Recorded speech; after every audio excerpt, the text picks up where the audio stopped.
Olá, gravei esse pequeno vídeo para vocês aqui para esclarecer alguns pontos a respeito da era Vargas. Vai ser curto, porém necessário, porém interessante. Eu queria que vocês prestassem atenção em alguns pontos bastante relevantes a respeito do período da era Vargas.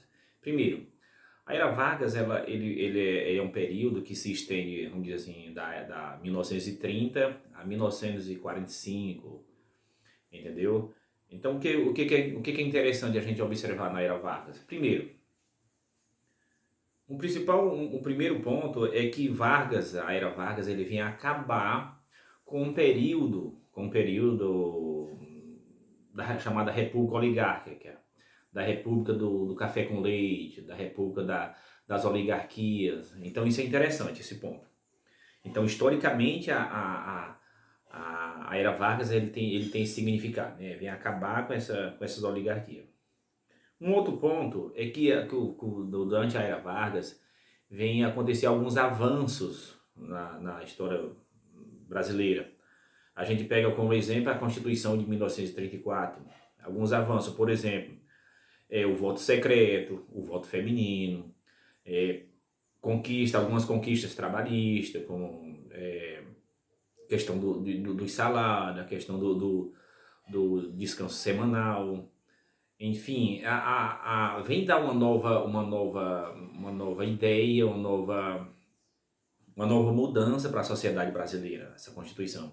Embora que lá em 1937 tenha algumas mudanças novamente, mas a Era Vargas ele tem esse bastante destaque com relação a essas conquistas, esses avanços. Um outro ponto interessante da Era Vargas é que vai ocorrer a questão da disputa entre duas ideologias políticas, a ANL e a IB, né? O que é a ANL? A ANL que é um grupo que tipo assim, defende reformas mais profundas, né?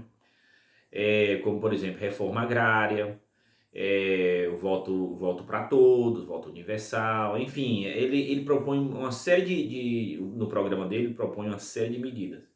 Então, os políticos da época até viu a ANL como chamavam de comunista, né? Eles tinham essa ideia de associar essas reformas ao comunismo. Então, eles não aprovavam muito essas ideias.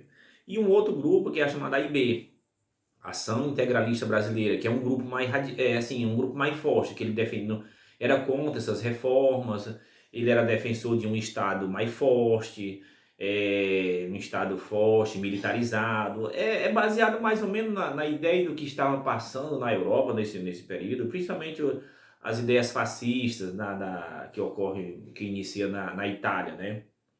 Então esses dois grupos políticos são muito interessantes, para isso a gente tá dando um destaque. Um outro ponto que a gente merece destaque na era Vargas é a questão da propaganda, né?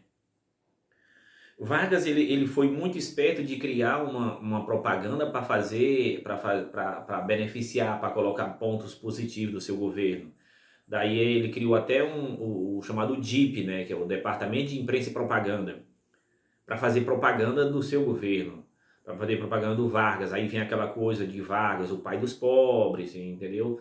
Então é muito interessante a gente ver esse lado também, de que o incentivo da divulgação dessas ideias, principalmente pelo rádio, né, que se transforma no principal meio de comunicação. A TV ela vai começar a dar os seus primeiros passos somente a partir de 1950 e em diante, né? Mas antes, aí na era Vargas, era o rádio, o principal meio era o Vargas. Aliás, era o rádio, desculpa. Um outro ponto, e por último, que a gente deve finalizar essa questão da era Vargas tipo assim, por que foi que Vargas acabou, por que foi que ele caiu, né? Em 1945 ele renuncia.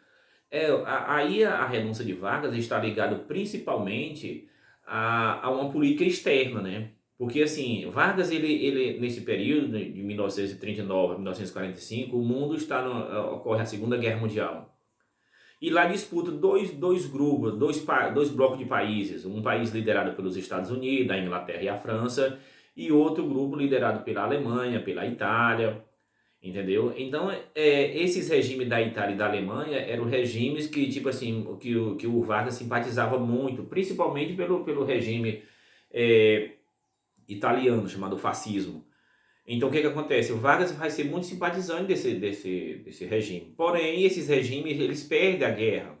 Então, ocorre uma pressão muito grande aqui dentro e Vargas termina não aguentando essa pressão e termina renunciando. Até porque ele adotou também uma política, de certa forma, contraditória. Aqui dentro ele era simpatizante dos regimes da Itália e da Alemanha, e para fora ele foi obrigado a decretar, a entrar contra esses regimes. Ele entrou do lado dos Estados Unidos. Então, o fim da guerra, aliás, o fim da era Vargas está muito relacionado a uma política externa. Ok, gente? Foi mais ou menos essas informações que eu quis dar para vocês sobre a era Vargas.